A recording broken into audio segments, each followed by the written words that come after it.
Hi, this is Anna, Megan, and Amira's project, and we chose to film at the playground because it is a place that represents youth and innocence, and a place where us, like many others, can be free. We also chose this place because it's a critical moment in our life where we learn to make friendships, explore, and it shaped who we are today. The playground symbolizes the immortality of youth and the unconsciousness of the reality that surrounds us.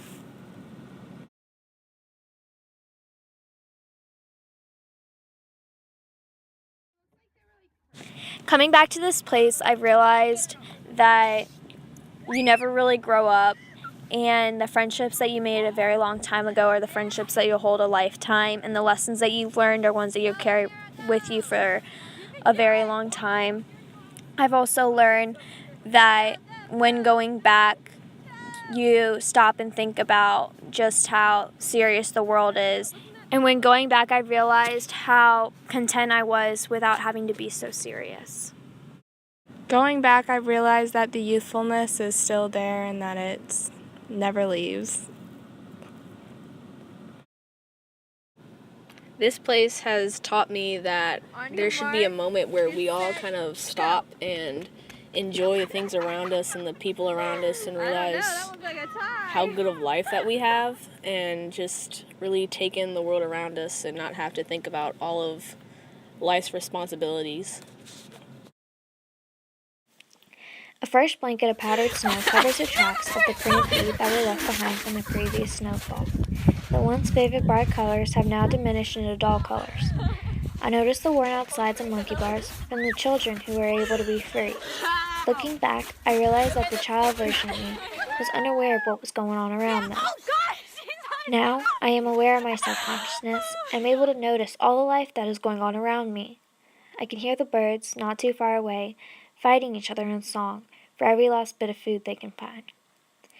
I also see many cars driving by in the distance, the drivers unaware of the nature that surrounds them.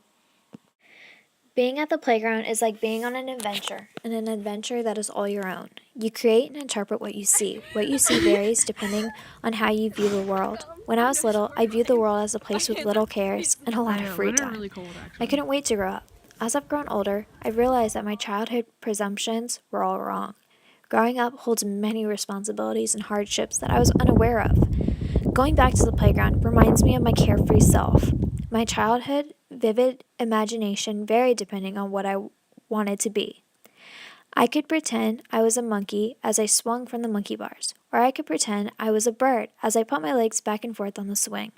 When I was little, I could be whatever I wanted to be when I got older. As Carl Grew said, perhaps the very existence of youth is due in part to the necessity for play. Having the freedom to go out and play was an essential part of our life. It helped build a foundation for our future. It is important that we learn to take a break from our hectic lives every once in a while. The playground reminds me of how essential it is to have fun, to be happy. Since I've grown up, I can see that the playground has helped me not only grow up in elementary school, but grow up in the many years that are to follow.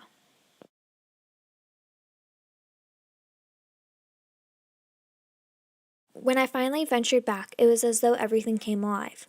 The plants, the animals, the new daffodils were trying to make their way through the soft ground. The buds on the trees were ready to burst open any minute. I could hear the birds chirping all around me, maybe welcoming me, maybe warning their fellow birds about an intruder. When I traveled deeper into the forest, I saw tracks, not in the snow like last time, but rather in the moist ground. There were tracks of all kinds, deer tracks, raccoon tracks, and many more I couldn't quite make out. But as I continued back towards the trees, I found some things that surprised me. In the midst of looking at all the new life around me, I took note of what was left behind since last year. The squirrels left only the tops of acorn shells that they were munching on all season. The children left behind a soccer ball. Its deflated and faded appearance gave no hope for ever being used again, but all the wear and tear showed me that it was once very loved. When going back to the playground, it was bittersweet to see all the footprints that were once left in the snow were now replaced with footprints left in the mud. I was sad to see all the things that were left behind from the long winter, but I was more than excited to see all the new life that was coming. The world around me was going through a transition from a beautiful white blanket of snow covering the ground to one that is even more beautiful than the latter because of all the nature that is on its way. When I take one last look at the playground, the only sign that winter was there not too long ago was the water ready to enter its way down the sewer. And all at once, in a blink of an eye, winter left and spring came with tremendous power. Thank you for watching, and I hope you enjoyed Megan, Anna, and Amira's Annie Dillard project.